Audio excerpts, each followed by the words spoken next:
So the Americans seizing a Venezuelan tanker said to be part of that global shadow fleet moving sanctioned barrels. We're joined now by Matt Smith of Kpler. Matt, thanks for joining us. What do we know about this ship, please? Yeah, sure, Andrew. Well, it essentially has been sat off of Venezuela since end of October, something like that. It was pretending to be elsewhere, so it was spoofing to say that it was off Guyana. But essentially, this tanker went and loaded in mid-November and then was waiting back off Venezuela. The last time that it was actually seen, though, we were able to identify it using satellite imagery. That's why we know that it was off Venezuela when it loaded.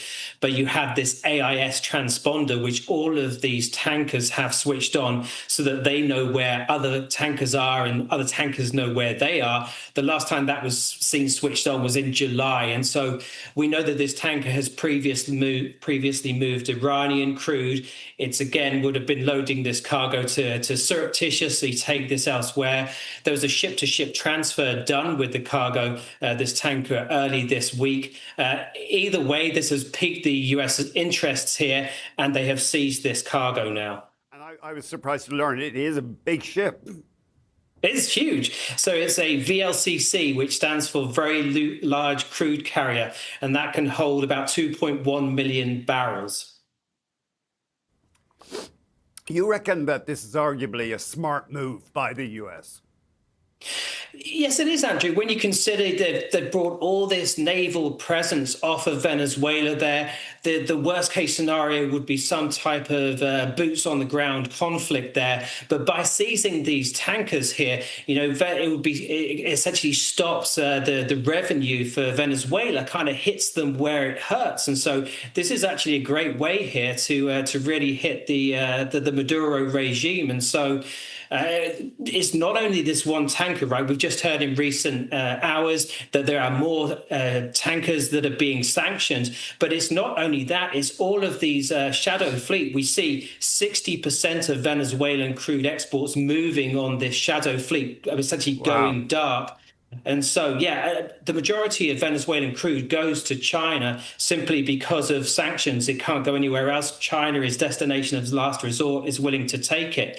And so what this also does is it then deters other shippers because they don't want to go and collect a cargo there if potentially it could be seized by the US, not just the cargo, but the tanker itself. And so it plays out in a number of ways here to really put the squeeze on the Maduro regime and hurt them in a way which it doesn't involve getting boots on the ground.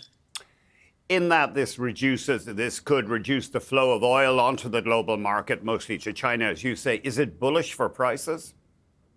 Yeah, and that's interesting, right? Because typically what President Trump does is try to do things that is bearish for prices because he wants to see that price at the pump moving lower. And let's be clear here, the price at the pump has dropped below $3 a gallon on the national average. That's the first time in about 4.5 years. So he's got to be delighted with that.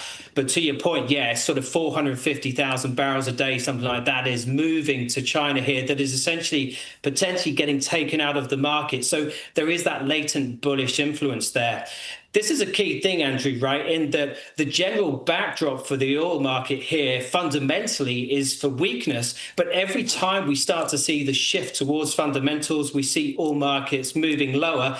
A geopolitical event such as this happens to lift us higher again and leaves us kind of on a WTI or a Brent basis around that $60 level. And so there seems to be this geopolitical premium, whether it relates to Russia, Ukraine, whether it relates to Iran, whether it relates to Venezuela in this case, that is supporting prices.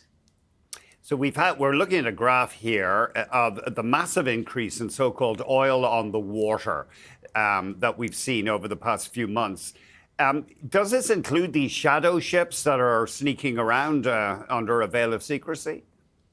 Yes, it does, because we're capturing them via satellite imagery. So everything that is being loaded and exported out of Iran, which is close to 2 million barrels a day in recent months there, we are seeing via the imagery, and that is going into our data. Same for Venezuela as well. And so because of that, that is being included in the commodities on water number.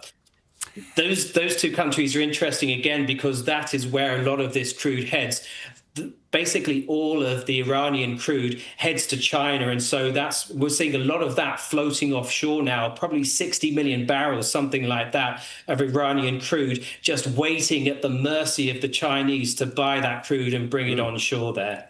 And the Chinese have been significantly adding to their inventories, I guess maybe partly taking advantage of the low prices. Yes, and I suspect that they may well do that again if we do see prices moving lower. But we are seeing record imports into China so far this month. Granted, we're only a third of the way through the month, but they are importing as much as 2 million barrels a day more than is typical there. And so this goes back to, again, a lot of exports that we saw hitting the market back sort of September, October time. So we've seen Saudi Arabia increasing exports, Brazil, Russia, US, all of these different countries all at once. That has boosted this commodities on water.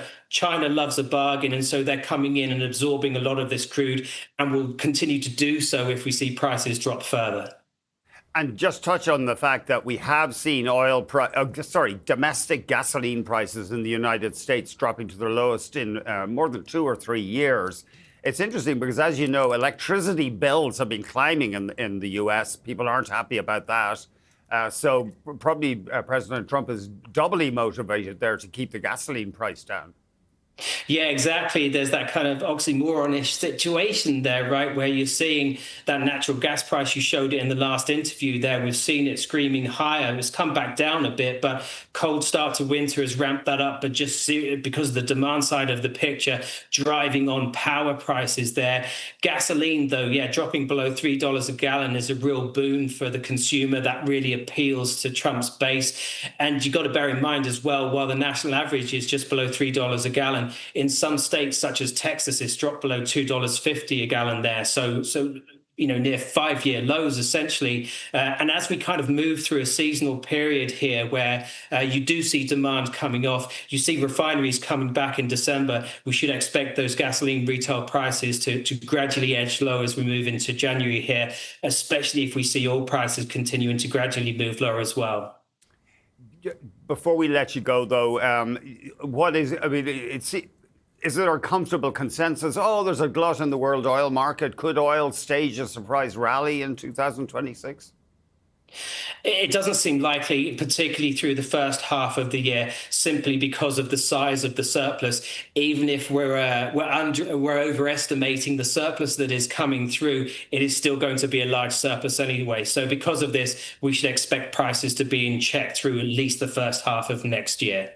Thanks very much, Matt. Really appreciate it. Thank you. Matt Smith, lead oil analyst at Kpler.